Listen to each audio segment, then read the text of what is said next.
നമസ്കാരം. ലോക്സഭാ തെരഞ്ഞെടുപ്പിന് ശേഷം കേരളത്തിന്റെ രാഷ്ട്രീയ ഗതിവിഗതികൾ മാറി മറിയും എന്നുള്ള ചർച്ചകൾ ഇതിനു മുൻപ് തന്നെ വളരെ സജീവമായിരുന്നു. അതിന്റെ ചില സൂചനകളൊക്കെ ലോക്സഭാ തെരഞ്ഞെടുപ്പിന് മുൻപ് കേരളത്തിന് ലഭിക്കുകയും ചെയ്തിരുന്നു. ഇപ്പോഴിതാ കേരളത്തിൽ രാഷ്ട്രീയ മാറ്റം ഉടലെടുക്കുന്നു എന്ന പ്രസ്താവനയുമായി രംഗത്തെത്തിയിരിക്കുകയാണ് ബിജെപിയുടെ സംസ്ഥാന വക്താവായ സന്ദീപ് വാര്യർ. ലോക്സഭാ തെരഞ്ഞെടുപ്പിൽ കേരളത്തിലെ 37 നിയോജക മണ്ഡലങ്ങളിൽ ബിജെപിയുടെ വോട്ട് ശതമാനം 25% മുകളിലാണ് എന്നും ചെറിയ തരംഗമടിച്ചാൽ അടുത്ത നിയമസഭാ തെരഞ്ഞെടുപ്പിൽ കേരളത്തിലെ വലിയ ഒറ്റകക്ഷിയായി മാറാൻ ബിജെപിക്ക് കഴിയും എന്നുകൂടിയാണ് അദ്ദേഹം പറഞ്ഞിരിക്കുന്നത്.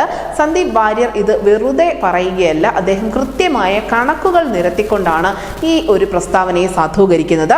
20% കൂടുതൽ വോട്ടുള്ള മണ്ഡലങ്ങൾ നോക്കിയാൽ എണ്ണം ഇനിയും കൂടും. ചാലക്കുടിയിലെയും മാവേലിക്കരയിലെയും ചില നിയോജക മണ്ഡലങ്ങളും നിയമസഭയിലെ സാഹചര്യം വെച്ച് ഈ കണക്കിൽ ഉൾപ്പെടുത്തിയാൽ വിജയിച്ചു വരാവുന്ന സീറ്റുകളുടെ എണ്ണം 40-ലധികമായി ഉയരും.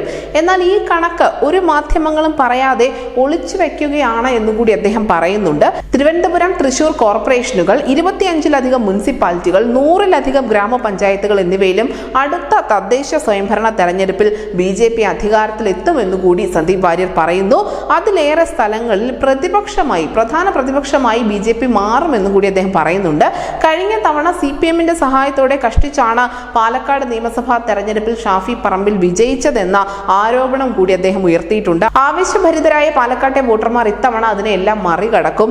മാത്രമല്ല, മാറ്റങ്ങളെ തിരിച്ചറിഞ്ഞതാണ് CPM-നെയും കോൺഗ്രസിനെയും മാധ്യമങ്ങളുടെ ആശങ്കയുടെ നിഴലിലാഴ്ത്തിയിരിക്കുന്നതെന്ന് കൂടി അദ്ദേഹം പറയുന്നുണ്ട്.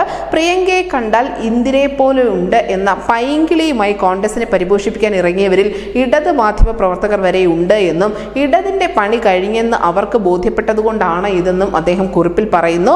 എന്തായാലും അടുത്ത നിയമസഭാ തെരഞ്ഞെടുപ്പിൽ ബിജെപിയെ ചെറുതാക്കാൻ ഇന്ത്യ മുന്നണിയായി ഇടതും കോൺഗ്രസും മത്സരിക്കും, ഒരു സംശയവും അതിൽ വേണ്ട എന്നാണ് അദ്ദേഹം ഫേസ്ബുക്കിൽ കുറിച്ചിരിക്കുന്നത്. നിലവിൽ എന്തായാലും ഈ കണക്കുകൾ ബിജെപിക്ക് വലിയ പ്രതീക്ഷ നൽകുന്നുണ്ട്.